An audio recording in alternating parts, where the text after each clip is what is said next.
أنا القرآن رباني وعلى في الورى شاني. أنا القرآن رباني وعلى في الورى شاني.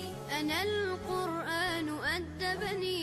أنا القرآن نقاني. أنا القرآن أدبني. أعوذ بالله من الشيطان الرجيم. بسم الله الرحمن الرحيم. الحمد لله رب العالمين. الرحمن الرحيم. ملك يوم الدين. مالك يوم الدين. إياك نعبد وإياك نستعين. اهدنا الصراط المستقيم. صراط الذين أنعمت عليهم غير المغضوب عليهم ولا الضالين.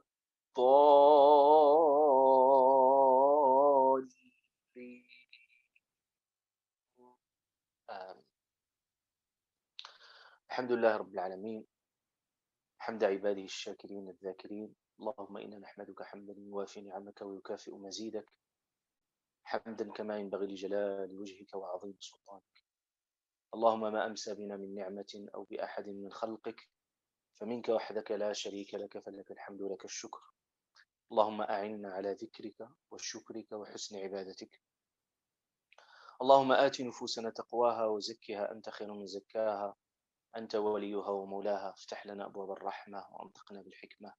افتح لنا أبواب الرحمة وأنطقنا بالحكمة، واجعلنا من الراشدين فضلا منك ونعمة. صل اللهم وسلم وبارك على من كان خلقه القرآن، سيدنا وحبيبنا ونبينا محمد صلى الله عليه وعلى آله وصحبه أجمعين. آمين آمين.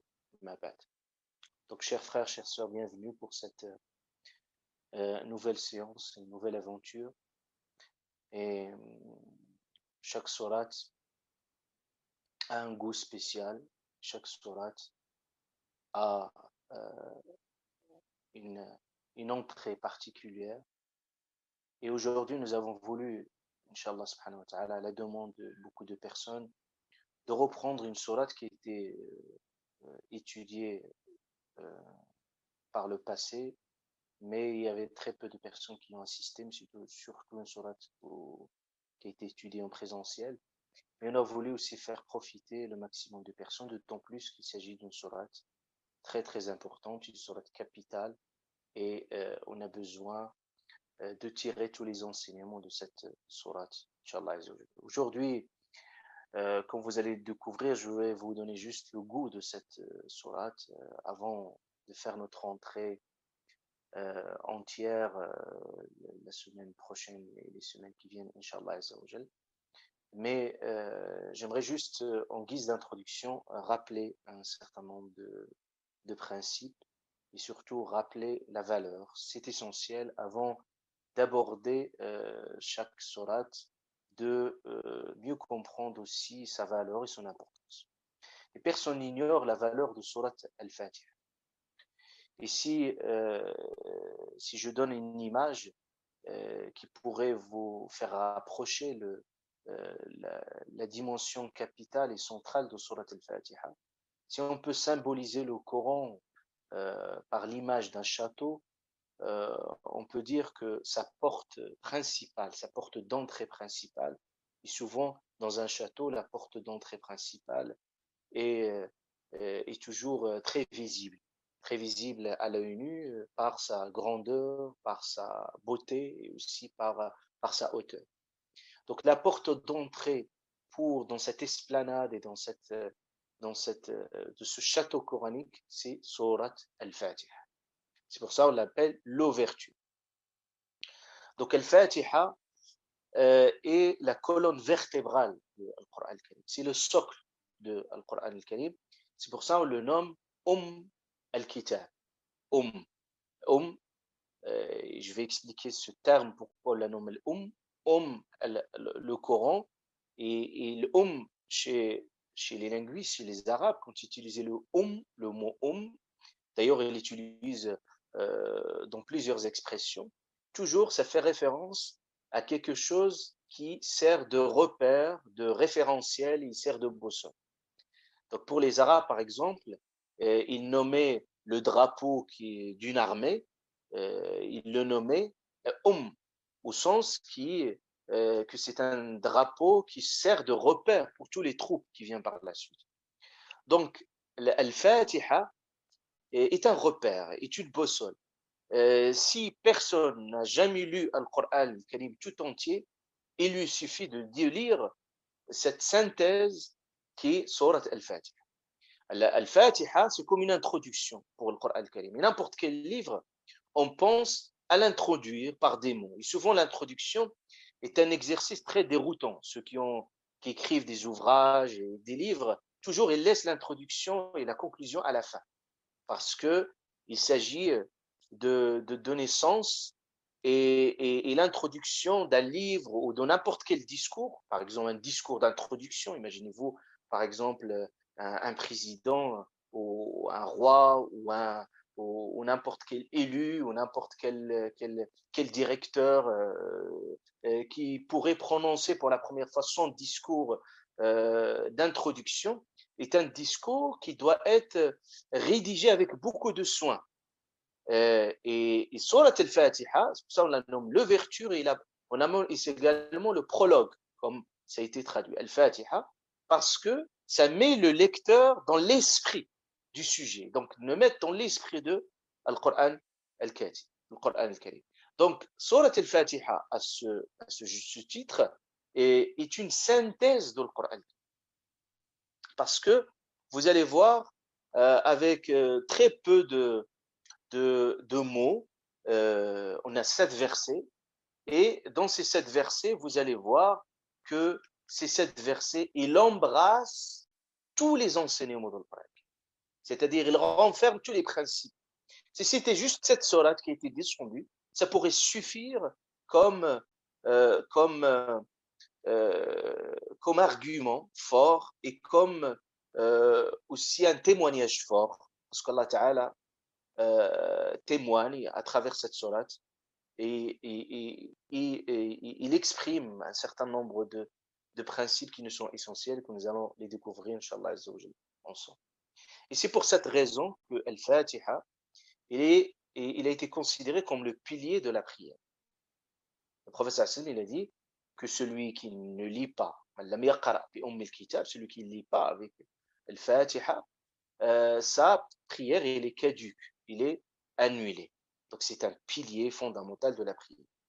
Et Allah Azza wa Jal, il a voulu également que cette sourate se répète à plusieurs reprises. C'est-à-dire c'est une ouverture pour nos prières également.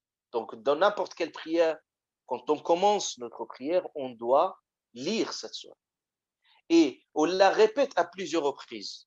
On pourrait se dire que cette sourate se suffit, on la lit pour une première fois dans la première rak'at, et ça pourrait suffire largement. Et pour autant, Allah Azza wa Jal, il a voulu qu'on la répète dans chaque rak'at. On la répète de chaque rak'at. C'est-à-dire, on la répète pratiquement 17 fois, si on considère encore Shaf'ul, 22 fois, voire plus, à chaque prière, on est censé lire Surat Al-Fatiha.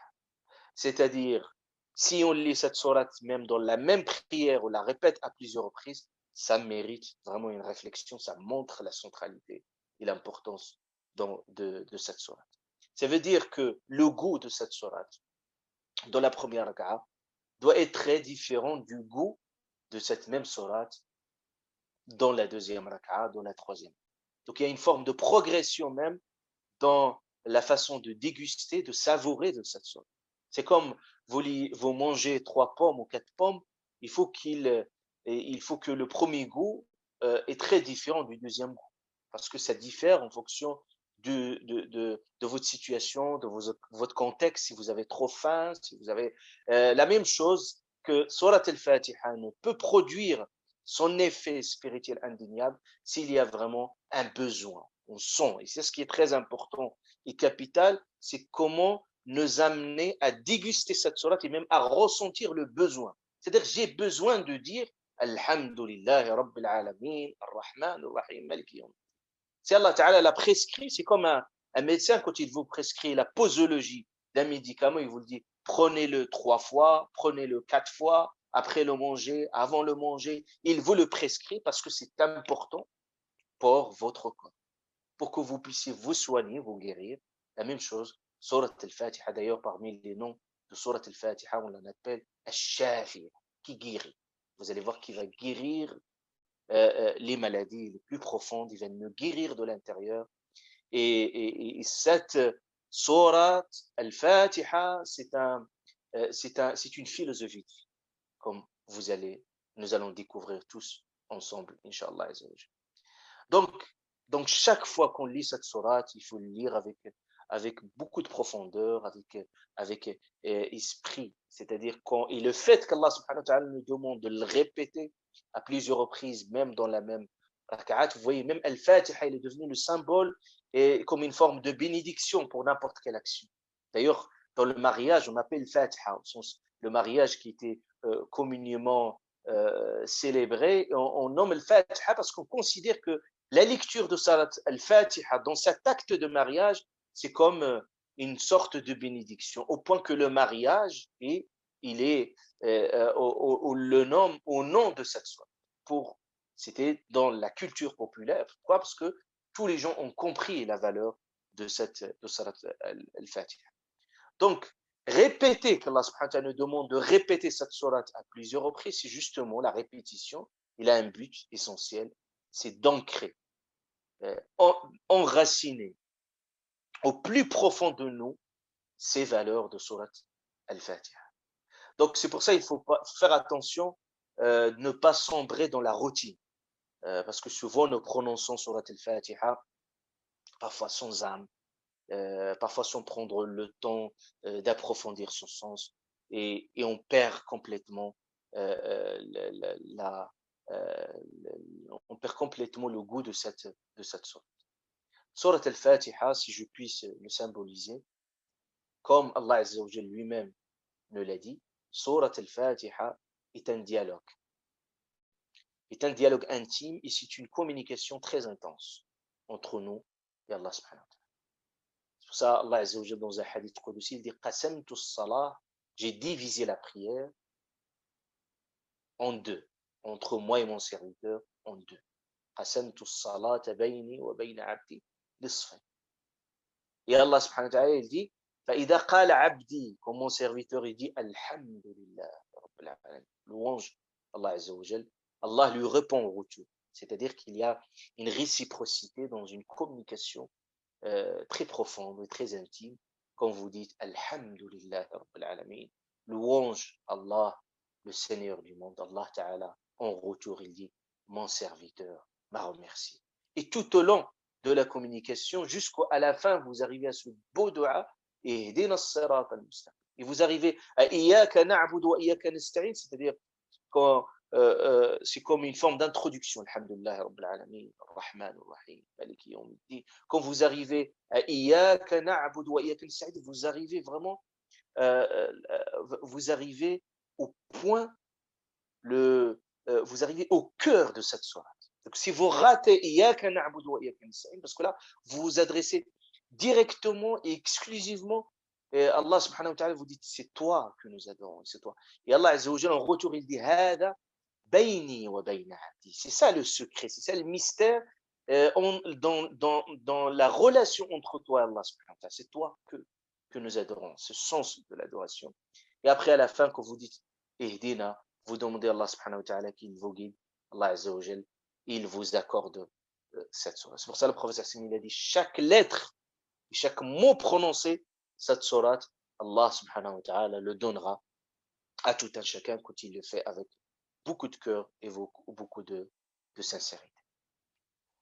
Il suffit de vous montrer l'importance de Surat al-Fatiha, c'est qu'il est spécifique.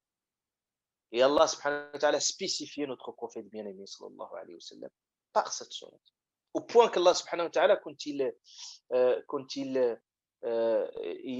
exprime sa faveur envers son prophète bien-aimé sallallahu alayhi wa sallam, il lui dit toujours وَلَقَدْ آتَيْنَاكَ, nous t'avons donné, offert, وَلَقَدْ آتَيْنَاكَ سَبْعًا مِنَ الْمَثَانِي وَالْقُرْآنَ الْعَظِيمِ. Il lui parle de ces 7, c'est-à-dire parler de Surat al-Fatiha, et il l'associe au Coran. C'est comme il met Surat al-Fatiha d'un côté et le Coran tout entier dans le Coran.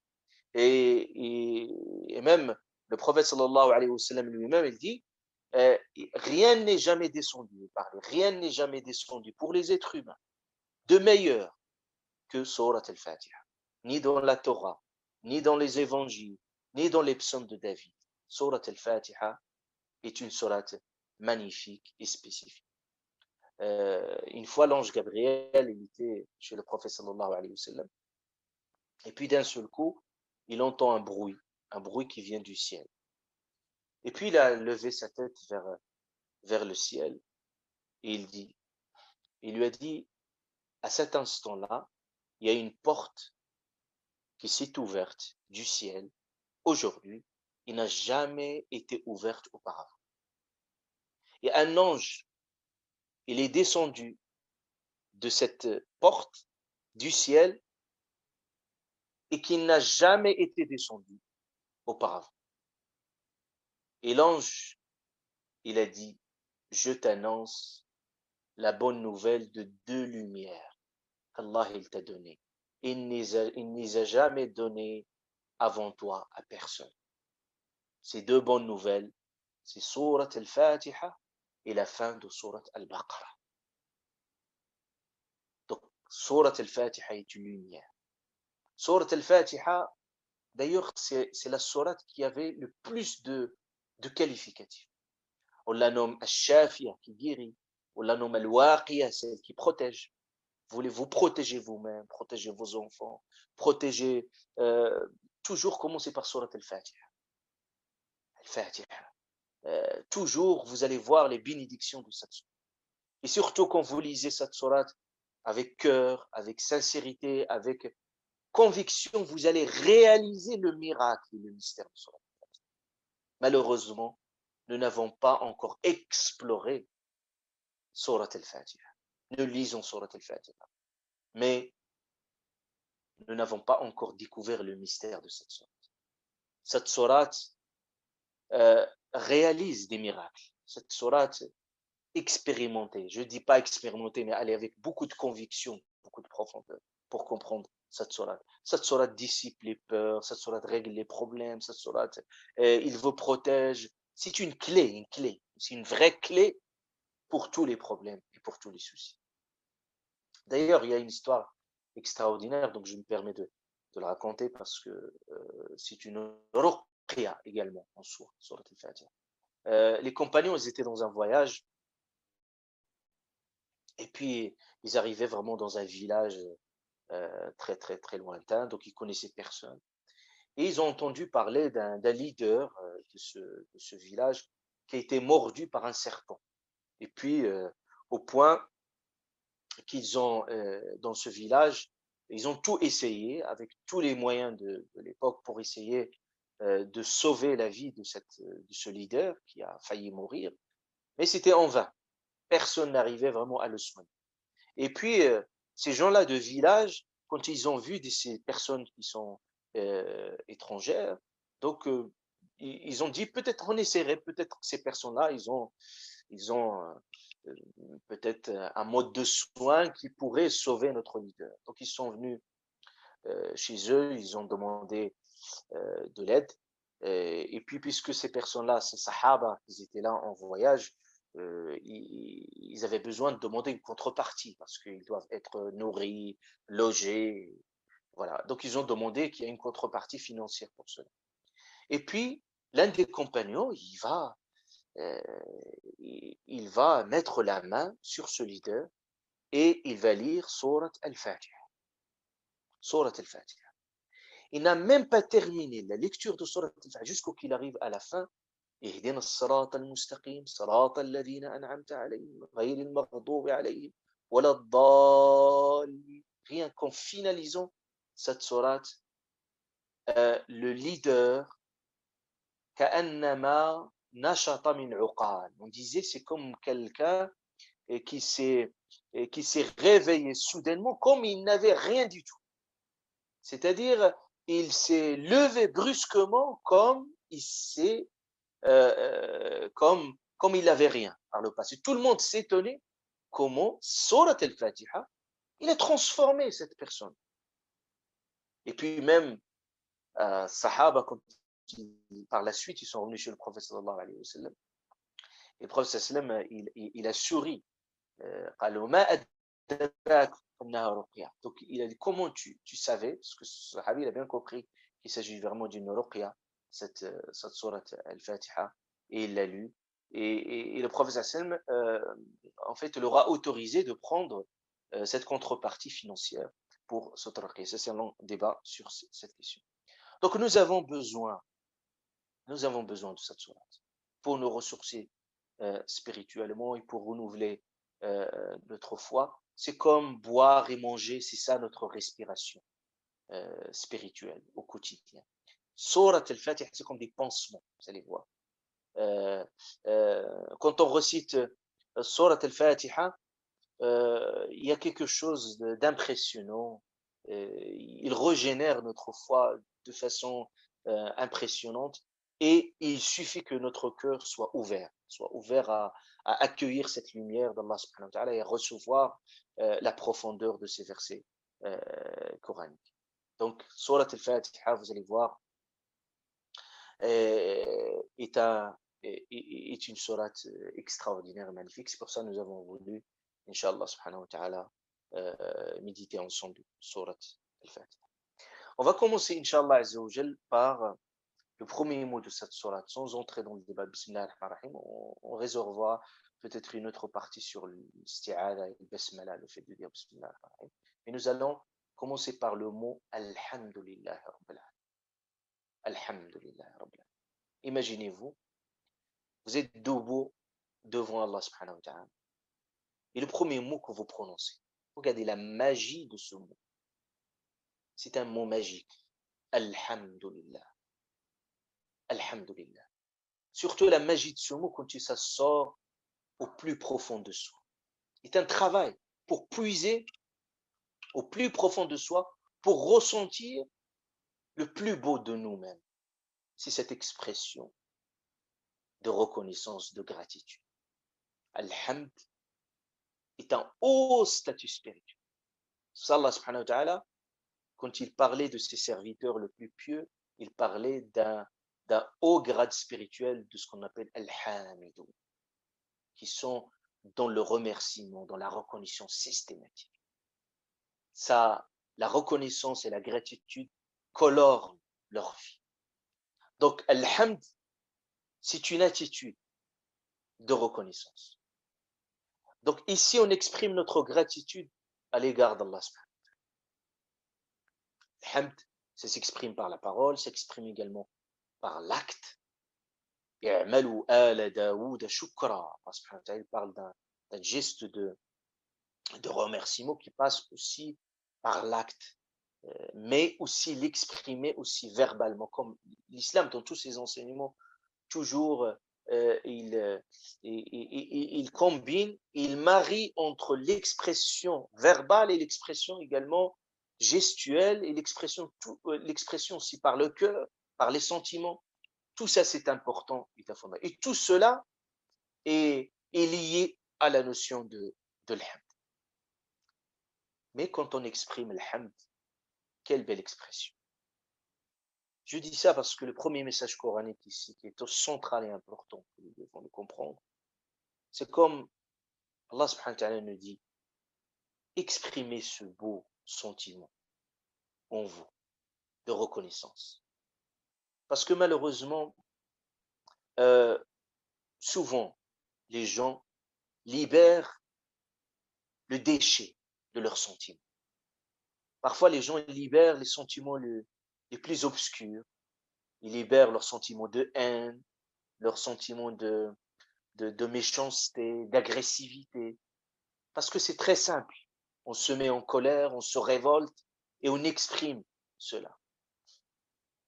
Mais il y a des sentiments qui sont plus nobles, des sentiments qui sont les plus beaux, les plus sincères. Mais est-ce que nous avons fait l'effort pour libérer ces sentiments?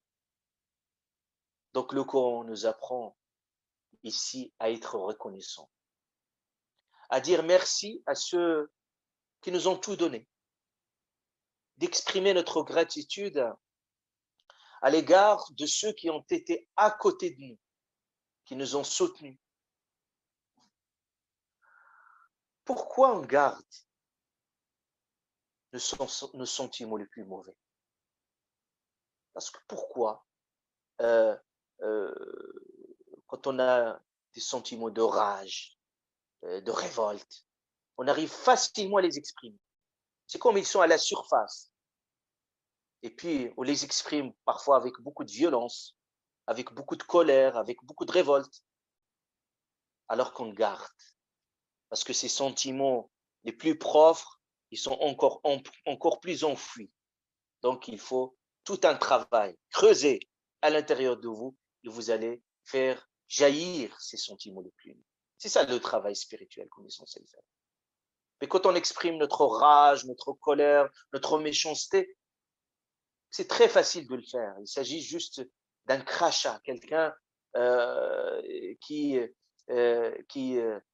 voilà, c'est-à-dire qui fait émerger ces sentiments qui sont à la surface. C'est comme de la mousse, des déchets. Mais quand vous allez creuser encore davantage dans le plus profond de vous-même, vous allez trouver ces beaux sentiments. Et parmi ces beaux sentiments, ces sentiments de Alhamd. Pourquoi beaucoup de gens ils sont toujours dans l'attitude de critiquer, de dévaloriser,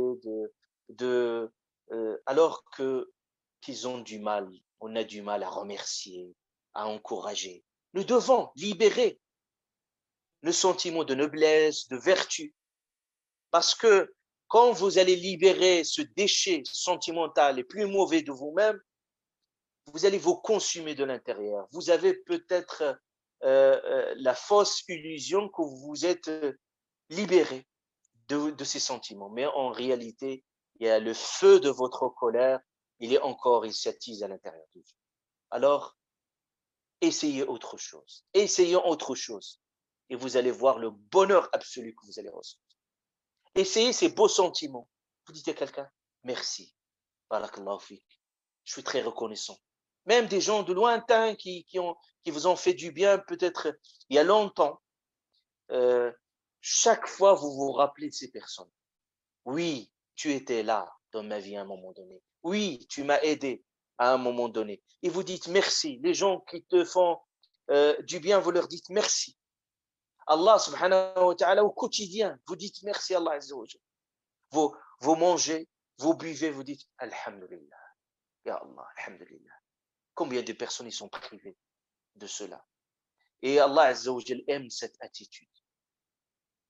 Il dit le prophète sallallahu alayhi wa sallam, Inna Allah yuhib, Allah aime, l'abd aime cette simplicité, cette humilité d'une personne qui, quand il mange quelque chose, l'akla, il mange un petit morceau, fayahmadahu alayha, il remercie Allah ta'ala pour cela. C'est-à-dire, il dévalorise aucun bienfait. Tout ce qui vient d'Allah subhanahu wa ta'ala, il doit être pris au sérieux, doit être reconsidéré. Parce que c'est vous, ce morceau de pain qui vous semble banal, marginal, qui n'a plus d'importance, c'est de l'or pour d'autres personnes. Ce goût, quand vous allez boire une petite goutte d'eau pour d'autres personnes qui sont en souffrance, des gens qui parcourent des kilomètres et des kilomètres, parfois des gens qui boivent de l'eau qui est non potable.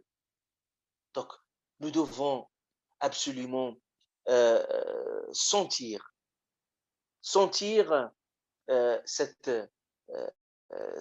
la valeur de ce qu'Allah subhanahu wa ta'ala nous accorde au quotidien. Qu'on dit Alhamdulillah. Combien il vous faut Alhamdulillah. C'est pour ça ici, dans cette sourate, Alhamdulillah, louange, il a été dans l'absolu. On n'a pas dit je te loue Allah. C'est pour dire que j'arriverai vraiment à dire merci à Allah. Vous ne pouvez jamais le dire. Vous dites merci sur quoi? Sur le bienfait qu'il vous a créé, sur le bienfait qu'il vous donne au quotidien, vous ne pouvez jamais dénombrer les bienfaits d'Allah subhanahu wa ta'ala. C'est pour ça Allah ta'ala, il nous a dit وَإِن تَعُدُّوا نِعْمَةَ اللَّهِ لَا تُحْصُوهَا. Si vous commencez à compter, dénombrer les noms d'Allah subhanahu wa ta'ala, vous ne pouvez jamais y arriver. Parce qu'il y a des bienfaits qui sont apparents, il y a des bienfaits qui sont cachés. Hein. Alhamdulillah. Donc, vous remerciez Allah ta'ala sur quoi? Parce que vous baignez dans cet océan des bienfaits d'Allah subhanahu wa ta'ala, au point que vous ne trouvez plus les mots pour le dire. C'est pour ça Allah ta'ala nous a enseigné ce mot magique, Alhamdulillah. Et puis, vous savez, le prophète sallallahu alayhi wa sallam, il nous a dit qu'il y a deux anges. Il y a quelqu'un qui a formulé qui a exprimé plus profond de lui ce sentiment de reconnaissance à l'égard d'Allah subhanahu wa ta'ala. Il a dit, Alhamdulillah, kama yanbaghi li jalali wajhik wa azim sultan. Il a dit, louange à Allah comme il se doit à ta majesté. Et wa azim sultanik, la grandeur de ton royaume. C'est-à-dire, l'hamd qui sort de mon cœur, quelle valeur il a. Donc, je ne peux que dire que la valeur de ce hamd, je ne connais pas comment vaut al-hamd pour Allah subhanahu wa ta'ala. Est-ce qu'il vaut 1000, milliards? Je ne pourrais pas trouver les mots. C'est pour ça, il a dit, alhamdulillah, comme il se doit à ta majesté, comme il se doit à ta grandeur. Et vous savez, quand cette personne-là, il a dit ce mot, avec cette force spirituelle, les anges qui écrivaient les bonnes actions n'arrivaient pas à quantifier cet acte. Ils ont dit à Allah, qu'est-ce qu'il vaut cette parole? Est-ce qu'il vaut 1 milliard de hasanat? Est-ce qu'il vaut des chiffres impressionnants? Ils n'arrivent même pas à quantifier. C'est fort. Dire Alhamdulillah comme il se doit à ta majesté, à ta grandeur. C'est énorme, c'est impressionnant.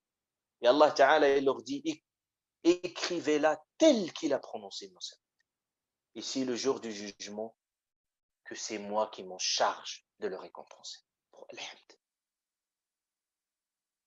Mais malheureusement, aujourd'hui, cette flamme de l'hamd, qui est la flamme du bonheur, vous vous sentez, comme vous le dites, vous vous sentez plus libre, plus serein. Regardez, le prophète sallallahu alayhi wa sallam, il nous dit, dans un hadith, il nous dit, celui qui se réveille le matin, en étant en sécurité, man asbaha aminan fi sirbi, en sécurité. Il n'y a pas de bombe, il n'y a pas de guerre. Vous êtes à l'aise. Vous avez un sentiment de sécurité. Aminan fi sirbi, mu'afan fi badani. Il se réveille le matin en jouissant d'une bonne santé. Alhamdulillah, tout va bien. Wa 'indahu qutu yawmihi. Il a la nourriture de sa propre journée. C'est pas un planning, une planification d'ici trentaine d'années, mais il a quoi répondre, subvenir aux besoins de sa journée. Vous savez qu'est-ce qu'il dit le prophète? Celui qui a tout ça, sécurité, prospérité, et puis la santé.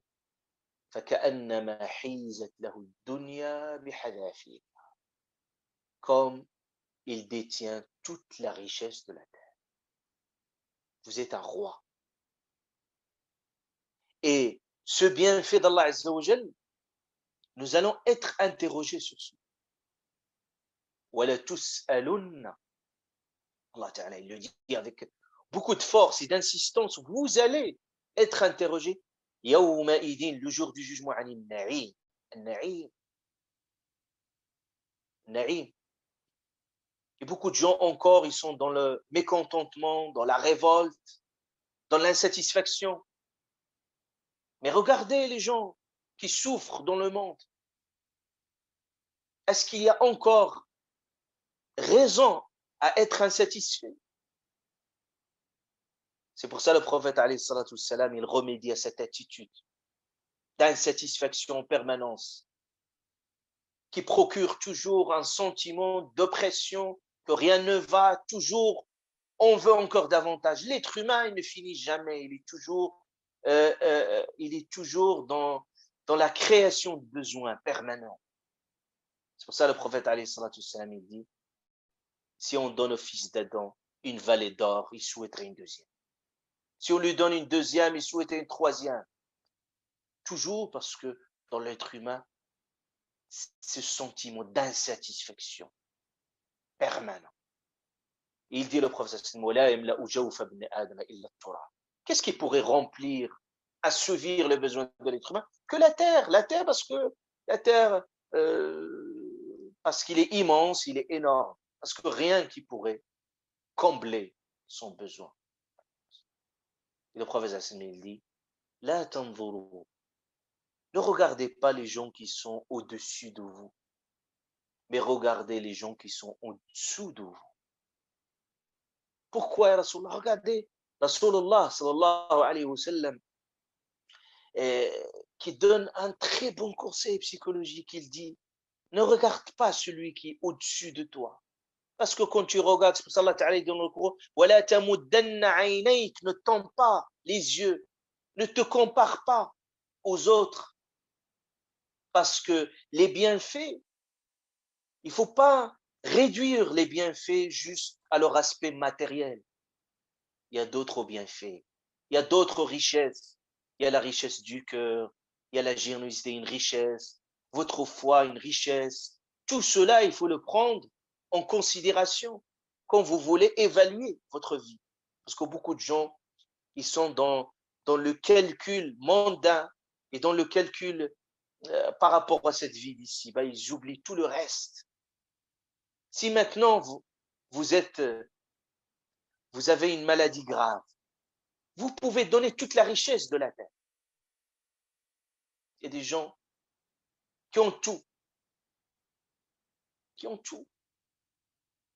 Ils peuvent acheter tout. Et pour autant, ils ne peuvent même pas manger. Parce que c'est leur interdit de manger ceci, de boire cela. Ou des gens qui sont dans l'incapacité. Ils voient les choses autour d'eux, ils n'arrivent pas à le faire. Ce bienfait, ressentez-le au plus profond de vous-même. Et le prophète, alayhi salam, il répond. Il dit pourquoi? Il dit, il dit cela vous prémunit, vous protège contre quoi? Pour ne pas dévaloriser la valeur des bienfaits d'Allah subhanahu wa ta'ala. Parce qu'à un moment donné, quand vous vous comparez aux gens qui sont au-dessus de vous, naturellement, vous allez dévaluer ce que vous avez. Et quand vous regardez les gens qui sont au-dessus de vous, vous allez prendre conscience de la valeur de ce que vous avez. Donc, Alhamdulillah Rabbil Alamin, ici, est très forte. Et un autre aspect, c'est que la reconnaissance ici, Alhamd, parce que cette attitude de reconnaissance, c'est l'une des problématiques de notre époque. Allez-y voir les études. Dans toutes les relations humaines, toujours le problème le plus grave et la grande problématique qui détruit toutes les relations humaines, c'est le manque de reconnaissance. C'est une vraie souffrance. C'est-à-dire, le fait de ne pas être reconnu à sa juste valeur, c'est une souffrance. Le fait de m'être mis à l'écart est une souffrance. D'être marginalisé est une souffrance. Les gens ne demandent pas, regardez les enquêtes aujourd'hui, les gens ne demandent pas un très bon salaire, ne demandent pas, c'est considéré juste être reconnu, une reconnaissance, être considéré dans leur travail, dans le milieu familial, dans le milieu de travail. Parce que le contraire de Alhamd, c'est quoi le contraire de l'hamd, l'attitude de l'hamd? C'est l'ingratitude, c'est l'infidélité. Alhamd, Alhamdulillah Rabbil Alamin. Vous savez qu'est-ce qu'il nous apprend? Il nous apprend, premièrement, l'humilité. L'humilité. Il nous apprend l'humilité pour nous dire, n'oubliez jamais de vous venir. Beaucoup de personnes, quand ils arrivent à un stade, à haut grade social, ils oublient vite d'où ils sont venus. N'oubliez jamais d'où vous venez. C'est ça le sens de reconnaissance. C'est-à-dire, on se rappelle toujours de nos premiers pas. On se rappelle toujours des gens qui nous ont aidés à être ce que nous sommes. Ne sont pas le fruit du hasard. Il y a des gens qui vous ont accompagné à un moment de votre vie. Celui qui t'a enseigné pour la première fois, tes parents, tes enseignants, ta famille, ton épouse, ton époux. N'oubliez jamais ces personnes. Vous ne les oubliez jamais. Ça, on disait, Man 'allamaka harfan, sirta lahu 'abdan. Il disait, les Arabes, ce proverbe, il dit, celui qui t'enseigne un mot, tu deviens son esclave. Tu resteras toujours pour l'éternité. C'est ton premier prof qui t'a tant investi du temps pour toi, pour t'enseigner, pour devenir ce que tu es aujourd'hui. Tes parents qui ont tant souffert, qui ont tout donné pour toi. Comment on peut être ingrat à leur égard? Comment on peut même, à un moment donné, avoir honte de dire n'importe quel mot blessant, n'importe quelle attitude désobligeante face à ces personnes-là qui nous ont façonnés, qui ont tout fait pour nous. Votre famille, même s'il arrive des soucis, des problématiques, même qu'il peut avoir même un divorce. Allah Ta'ala il nous dit ولا تنسوا plein de divorces, il dit ولا تنسوا الفضل بينكم. Il dit n'oubliez pas cette vie conjugale. Il a connu certes des moments de bonheur, mais n'oubliez jamais ça. Et avant tout cela, certes nos parents, certes nos enseignants, certes les gens qui nous ont tout donné, mais avant tout Allah subhanahu wa ta'ala qui nous a tout donné subhanahu wa ta'ala. Allah qui était toujours à nos côtés. Allah subhanahu wa ta'ala qui donne mais qui ne juge jamais subhanahu wa ta'ala. Qu'il vous donne, tu te trompes, tu l'oublies et tu reviens, il t'accepte à nouveau sans jamais te rappeler ce que tu as fait par le passé. Et parfois tu es même inconscient de ce qu'il fait pour toi subhanahu wa ta'ala. C'est ça le hamd. Allah Azza wa Jalla nous montre que le hamd doit toujours sonner quelque part dans notre tête. Et cette attitude de l'humilité, il faut toujours l'avoir. Allah Ta'ala en parle de cette, dans Surat Al-Kahf, revenez, avec ces deux amis. Un, il a dit, Ana aktharu minka malan. Moi, c'est moi, le moi, l'ego, le narcissisme. Moi, il a dit, Ana aktharu minka malan. J'ai plus d'argent que toi. Wa aktharu nafalan. J'ai plus de réputation, j'ai plus de pouvoir, Et puis l'autre, il a dit, walakin. Et l'autre, il était dans une autre attitude, toujours d'humilité vis-à-vis d'Allah subhanahu wa ta'ala. Il n'a jamais oublié. Il a dit, akafarta billadhi khalaqaka min turabin, thumma min nutfatin, thumma sawwaka rajul. Tu as oublié, tu t'es un sperme. C'est-à-dire, tu as oublié même d'où tu viens. Tu as oublié tout cela. Khalaqak, celui qui t'a créé, min turab, thumma min nutfa. Il a fait ce que tu es aujourd'hui, un grand homme, tu as tout le pouvoir, tu as tout l'argent. Il lui a dit, fais attention, parce que ce bienfait, ce n'est pas un acquis, ce n'est pas une garantie à 100%. Parce qu'Allah Ta'ala, quand il te donne quelque chose, il peut le reprendre à n'importe quel moment. فإن المعاصي تزيل النعم. إذا كنت في نعمة فرعها. Il dit ce poète, il dit, quand tu as un bienfait, protège-le. Comment tu le protèges? Par un acte de remerciement. Quand tu remercies Allah Ta'ala, c'est pas que tu protèges le bienfait qu'il te donne, tu le protèges et tu le fortifies et tu le bénis. Allah Ta'ala dit, Wala in shakartum, si vous me remerciez, la azidannakum. Je vous donne encore davantage. Comme c'est beau. Allah, il vous donne, vous dites, merci Allah. Alhamdulillah. Et Allah Ta'ala, il te dit, j'augmente encore. Je te donne encore davantage. Je dis, Alhamdulillah, je te donne encore davantage. Et rien, le grand bienfait, comme il disait, le savant, il disait que le grand bienfait, ce n'est pas le bienfait en soi, c'est le fait même qu'Allah Ta'ala me donne la force, il me donne l'intuition, l'énergie pour lui dire merci. Rabbi awzi'ni an ashkura ni'matak. C'est qu'Allah Ta'ala, Allah Ta'ala parle de du'a de l'anbiya et ils disent inspire-moi, inspire-moi. Awzi'ni an ashkura ni'matak allati an'amta alayya. Les bienfaits que tu m'as donnés pour moi, wa ala waliday, mes parents, wa an a'mala salihan tardah. Je fais toujours, j'agis toujours pour que tu sois toujours satisfait de moi. Toujours en remerciement. Vous vous arrêtez à chaque fois.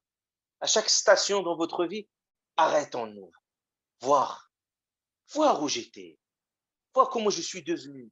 Avec tout le parcours. Et à chaque fois qu'Allah subhanahu wa ta'ala était là pour moi. Comment Allah azza wa jalla m'a accompagné. Comment Allah subhanahu wa ta'ala m'a fait sortir parfois des itinéraires, des tunnels. Et puis à un moment donné, je me retrouve là. Quelle sensation de bonheur. Allah subhanahu wa ta'ala, il était là toujours pour moi subhanahu wa ta'ala. Donc, Alhamd, il nous apprend l'humilité. Jamais moi. Parce que l'autre, il disait moi. Et l'autre, il dit, fais attention. Ta'asa Rabbi. Peut-être Dieu va me donner mieux que toi. Il lui a dit, peut-être que Dieu va te détruire complètement.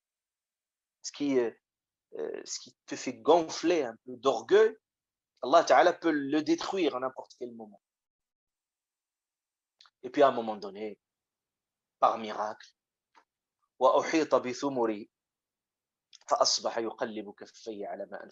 il s'est réveillé le matin, il trouve que tout qui a été rasé, déserté, il ne restait plus rien. C'est-à-dire Allah Ta'ala a repris. Il te donne, il te teste, il voit ton attitude, qu'est-ce que tu en fais avec ce bienfait. Mais si tu es dans la gratitude, soit il te jugera ici, soit il te laissera le jour du jugement. Mais souvent, Allah subhanahu wa ta'ala, il veut te faire comprendre. Il veut t'envoyer un message. Il t'envoie un message plus doux pour la première, la deuxième, la troisième fois. Si tu ne comprends pas, encore un message encore plus violent pour que tu comprennes mieux les choses. Mais malheureusement, il faut être toujours dans l'attitude de gratitude qui nous permet toujours de comprendre facilement et reconnaître Allah subhanahu wa ta'ala au moment de l'aisance, quand tout va bien. Parce que ça serait simple de remercier Allah subhanahu wa ta'ala et de revenir vers Allah azza wa jalla quand tout va mal, parce qu'on a besoin de son secours, de son aide. Mais quand tout va bien, c'est là où il faut être reconnaissant vis-à-vis d'Allah subhanahu wa ta'ala. Donc, Alhamd ici, Alhamdulillah, ça nous apprend l'humilité et ça nous apprend la simplicité. Être simple. Et vous savez, la sourate que nous avons étudiée, Allah Ta'ala, il dit à son prophète, l'orphelin, tu t'es orphelin, donc l'orphelin ne le maltraite pas. C'est ça. Être très simple. Parce que nous avons vécu les mêmes situations. Ça serait de l'ingratitude, c'est-à-dire d'ignorer et de faire table rase de tout ce passé et regarder les gens avec beaucoup de mépris. Et pour beaucoup de personnes, parce qu'ils ont réussi, parce qu'ils ont peut-être souffert, ils ont galéré peut-être dans leur vie, mais ils regardent les autres avec beaucoup de mépris. Regardez-moi, moi j'ai fait, je me suis battu, moi je suis arrivé Et après, par la suite, le problème, c'est qu'il regarde les autres avec beaucoup de mépris. Et il ne tient pas compte de la situation de tout un chacun et de la souffrance des autres. Ils n'ont pas cette attitude d'humilité, de simplicité qui leur permet de mieux comprendre aussi les besoins des autres et aussi de leur offrir et de leur faire dégager le chemin et de leur donner la possibilité, comme il a eu la possibilité d'être ce qu'il est aujourd'hui. Alhamd nous apprend finalement également le sens des fidélités. Parce que quelqu'un, il est dans la reconnaissance, c'est quelqu'un de fidèle. Vous êtes dans le sens de fidélité, vous n'oubliez pas ces gens-là qui vous ont aidé. Allah Ta'ala nous dit un exemple.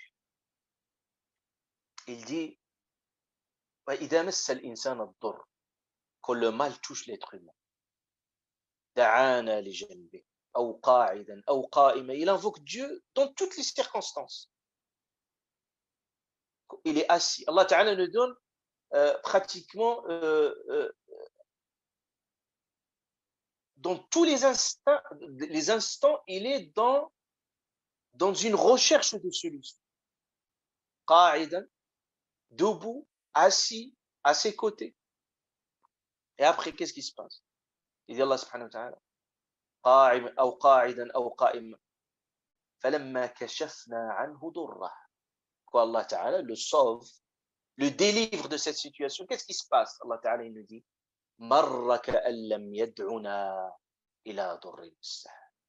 Il passe comme il ne nous a rien demandé un jour. Il oublie complètement qu'Allah subhanahu wa ta'ala l'a sauvé à un moment de sa vie. Donc le sens de fidélité. Et le sens des fidélités vis-à-vis des autres. Regardez le prophète sallallahu alayhi wa sallam. Toujours, quand il se rappelait de Khadija, son épouse. Toujours, il se rappelait de Khadija. Il dit, Wallah, cette femme extraordinaire. Chaque fois, Aïcha radiallahu anha, parfois par jalousie, tu vois, quand il parlait de Khadija, il lui a dit, voilà, Khadija, c'est une vieille dame, etc. Et puis ça s'est dû passer.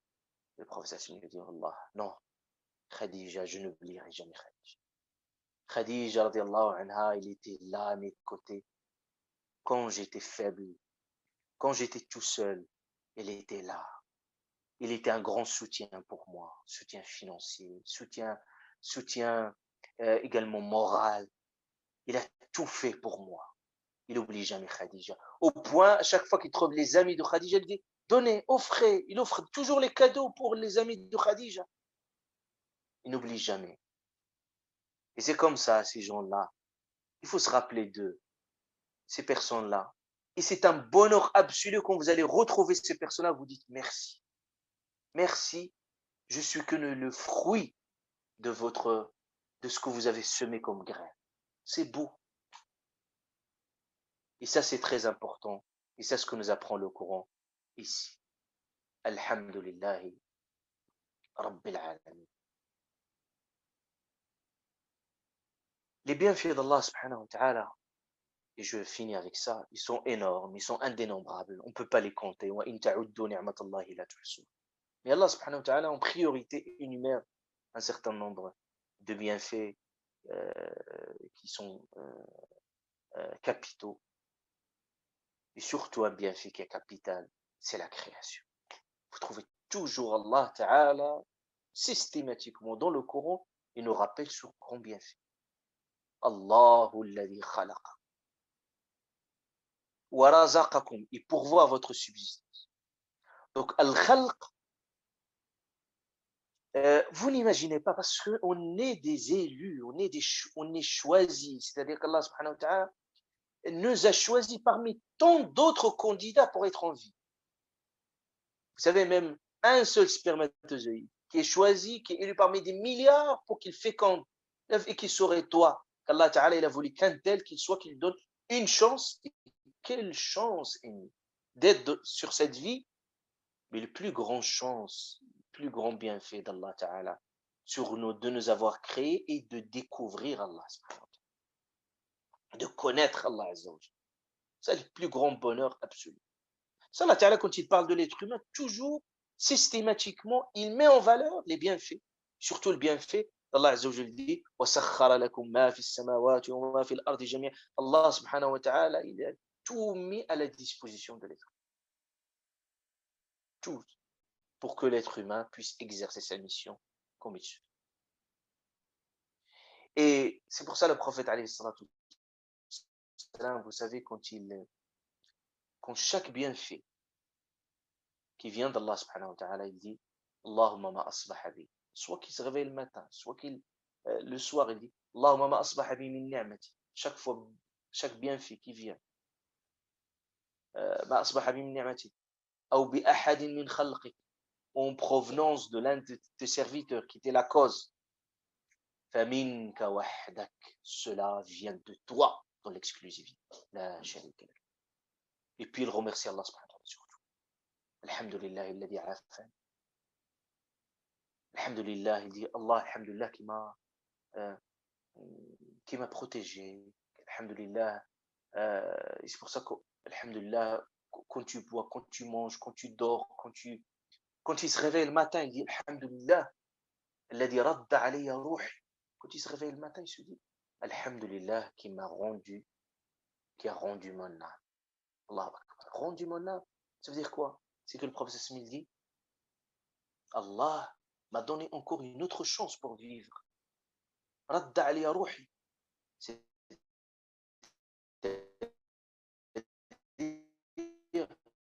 Il se peut que voyage éternel vers le matin. Qui nous a donné la garantie de vivre?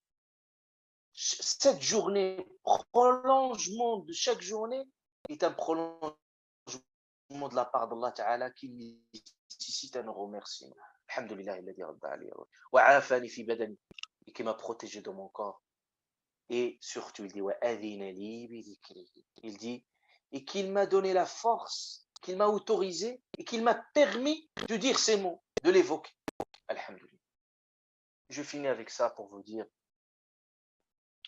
nous devons scruter. Allah subhanahu wa ta'ala, quand il donne le bienfait, il ne donne pas à moitié, il lui donne complet. Et il le donne avec la manière la plus belle et la plus parfaite. Et quand il vous donne, il vous étonne, subhanahu wa ta'ala. Il ne vous donne pas le mimimi. Allah subhanahu wa ta'ala, quand il donne son compte. L'être humain, Allah même, il parle aux êtres humains, il leur dit قُلْ لَوْ أَنْتُمْ, si vous, des humains, تَمْلِكُونَ, si vous possédez, قُلْ لَوْ أَنْتُمْ تَمْلِكُونَ خَزَائِنَ رَحْمَةً, si vous avez les trésors, les clés des trésors que détient Allah subhanahu wa ta'ala. Et il dit لَأَمْسَكْتُمْ خَشْيَةَ الْإِنْفَاقِ, vous allez être dans l'avarice et vous allez plus donner. Même si vous avez toute cette trésorerie de l'univers, لَأَمْسَكْتُمْ خَشْيَةَ الْإِنْفَاقِ وَكَانَ الْإِنسَانُ قَتُورًا. Et Allah Ta'ala parle de l'être humain et de sa nature d'avare, qu'il ne veut pas donner.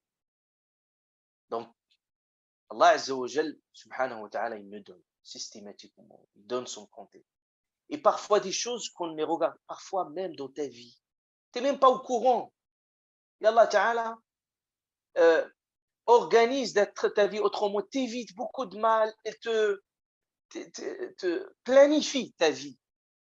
C'est pour ça qu'on confie, quand on confie notre vie, Allah subhanahu wa ta'ala ne peut que remercier et reconnaissance Allah Azza wa Jal au quotidien. C'est pour ça, Alhamd également, vous savez ce qui est beau, c'est que l'hamd, on le dit quand tout va bien, même quand tout va pas. C'est beau. Il dit, c'est étrange l'attitude du croyant. C'est-à-dire, in asabahu khayr, quand un bien le touche, il remercie Allah Ta'ala, et c'est un bien pour lui. Et quand un mal le touche, il patiente, et c'est un bien pour lui. Et cela n'est exclusif pour le croyant. Et le prophète, alayhi salatu wassalam, dans son attitude, quand il y a quelque chose de bien, on sentait et on ne comprenait rien par l'expression verbale. Quand il dit Alhamdulillah alladhi bi ni'matihi tatimmu as-salihat.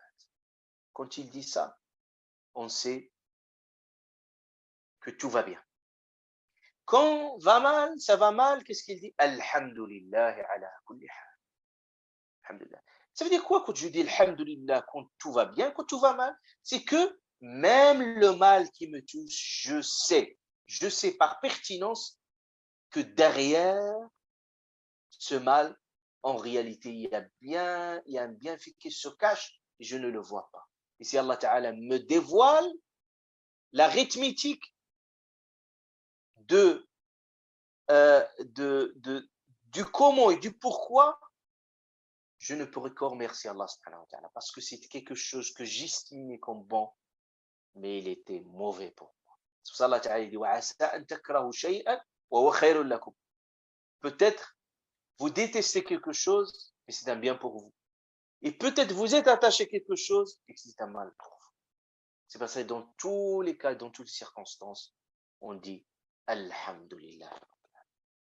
الحمد لله الذي بنعمته تتم الصالحات وترتجى البركات وتستمطر الرحمات سبحانك اللهم وبحمدك أشهد أن لا إله إلا أنت أستغفرك وأتوب إليك سبحان ربك رب العزة عما يصفون وسلام على المرسلين الحمد لله.